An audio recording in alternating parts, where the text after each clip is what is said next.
अंजन गावात शिवरायांच्या पुतळ्यावरून वाद. मनोज जरांगे यांचे शांततेचे आवाहन.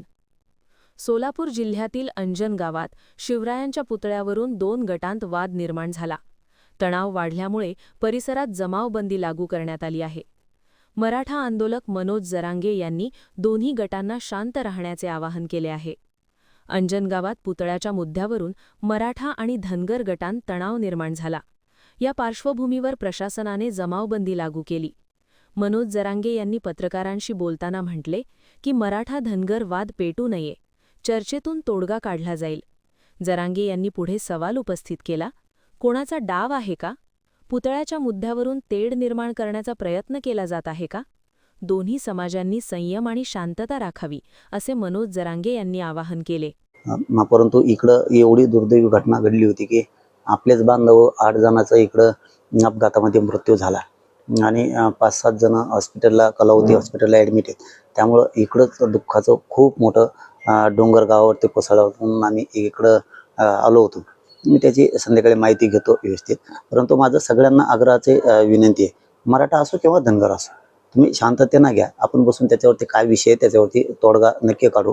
कारण आपण मराठा समाजाने धनगर समाजाने आपल्याला कोणी तोडण्याचा प्रयत्न करतंय का, असा काही डाव असू शकतो का या माध्यमातून, याच्यावर सुद्धा भारतानं लक्ष ठेवलं पाहिजे. मग तो विषय कुठलाही असो, तो भूमचा असो किंवा तो आपल्या कळमचा असो किंवा कुठलाही असो. आणि आता आजचं कालचं झालेलं तुम्ही म्हणताय ते अंजनगावचं, तिथल्याही बांधवांना माझ्या मराठा धनगर दोघांनाही आव्हान आहे की कुठल्या तरी नेत्याचं ऐकून कोणीतरी काहीतरी काय म्हणते त्याला ती भडक अशी प्रतिक्रिया देईल आणि तेढ निर्माण करत, तर नेत्याला याची गरज नसती.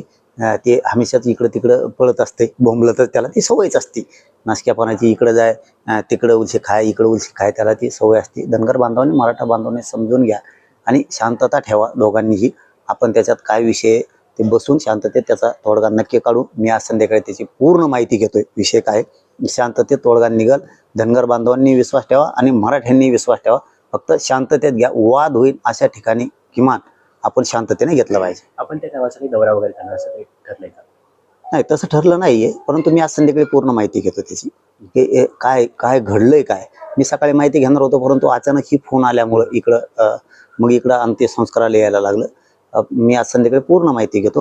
पण माझं हात जोडून आव्हान आहे धनगरांना पण, मराठ्यांना पण, दलित मुस्लिमांना पण, शांततेत राहावा. आपण बसून बोलून घेऊन तोडगा काढून व्यवस्थित सगळं पार पाडूयात. कुणीतरी येईल, एखादी बजबजपुरी वळवळ करून माघारी जाईन पुन्हा आणि विनाकारण वादंग निर्माण करत. सामान्य मराठ्यांनी, सामान्य धनगरांनी समजून घ्या. शांततेत ते सगळं समजून घेऊन 100% आपण त्याच्यावरती तोडगा काढू. मराठ्यांनी समजून घ्या शांततेत आणि धनगरांनी समजून घ्या. याच्या आडून कोणाचे काही डाव आहेत का काय, ते मात्र यशस्वी कोणी होऊ देऊ नका. आणि असण्याची दाट शक्यता या पुतळ्याच्या माध्यमातून तेढ निर्माण करायचा असाही दाट शक्यता असती.